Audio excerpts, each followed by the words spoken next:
आसमान में दिखी चीन की बौखलाहट। अक्साई चीन में बढ़ी लड़ाकू विमानों की हलचल।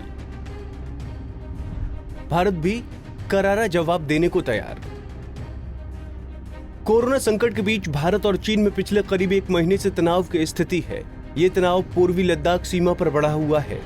इस दौरान भारत और चीनी सैनिकों में झड़प की खबरें भी आई हैं। अब सीमा पर बढ़े तनाव को सुलझाने के लिए दोनों पक्षों में लेफ्टिनेंट जनरल स्तर की अहम बैठक होने जा रही है, लेकिन इससे पहले सीमा पर गतिविधियां बढ़ गई हैं। दरअसल ईटी की रिपोर्ट के मुताबिक पिछले कुछ दिनों में अक्साई चीन इलाके में चीन के लड़ाकू विमानों की हलचल बढ़ गई है। चीनी वायुसेना की ये गतिविधियां वास्तविक नियंत्रण रेखा से दूर तो हैं, लेकिन भारतीय वायुसेना उनकी हरकतों पर नजर बनाए हुए है। वायुसेना ने भी उस इलाके में अपनी गश्त बढ़ा दी है। ऐसा लगता है कि चीन की वायुसेना सीमा के करीब युद्ध अभ्यास कर रही है। हालांकि उसके विमान LAC के 10 किलोमीटर के नो फ्लाई जोन के दायरे में नहीं आए हैं, लेकिन भारतीय वायुसेना ने भी मानक प्रक्रिया के तहत वहां अपनी मौजूदगी बढ़ा दी है। लेकिन सवाल यह है कि अगर चीन यहां कोई बड़ा कदम उठाता है तो भारतीय सेना किस तरह से जवाब देगी। कई विशेषज्ञ मानते हैं कि लद्दाख क्षेत्र में भारतीय वायुसेना चीन की तुलना में बेहतर स्थिति में है।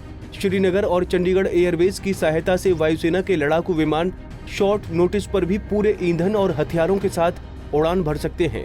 दूसरी ओर चीन के एयरबेस की बात करें तो ये बेहद ऊंचाई पर स्थित है, जिससे उसके विमान ज्यादा भारी हथियार और ईंधन के साथ उड़ान भरने में सक्षम नहीं है। चीन की तरफ से किसी भी तरह दुस्साहस का मुंहतोड़ जवाब देने के लिए भारत ने लद्दाख से अरुणाचल प्रदेश तक फैली 3488 किलोमीटर लंबी LAC पर सेना की तैनाती बढ़ा दी है। खासकर उत्तराखंड और सिक्किम सीमा पर चीन की बढ़ती तैनाती को देखते हुए भारतीय सेना ने अतिरिक्त टुकड़ियों को भेजा है।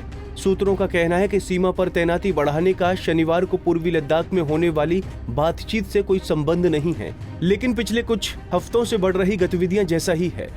अधिकारियों का कहना है कि पूर्वी LAC पर यानी अरुणाचल प्रदेश, उत्तराखंड, हिमाचल प्रदेश, सिक्किम और लद्दाख पर गश्त सैनिकों की तैनाती और निगरानी के लिए UAV का इस्तेमाल बढ़ा दिया गया है। सूत्रों का यह भी कहना है कि लद्दाख के अलावा चीन की सेना ने सिक्किम में भी कुछ इलाकों पर घुसपैठ की है, जहां पहले भारतीय सैनिक गश्त किया करते थे। खबरों के मुताबिक खुफिया एजेंसियों ने पिछले हफ्ते केंद्र को लद्दाख की स्थिति पर रिपोर्ट भी सौंपी है, जिसमें बताया गया कि किस तरह चीनी सैनिकों ने उन इलाकों में घुसपैठ की जहां भारतीय सैनिक गश्त लगाते थे। फिलहाल लद्दाख में जारी तनातनी से दूसरे सीमावर्ती राज्यों में भी अलर्ट जारी किया गया है और एहतियाती कदम उठाए जा रहे हैं।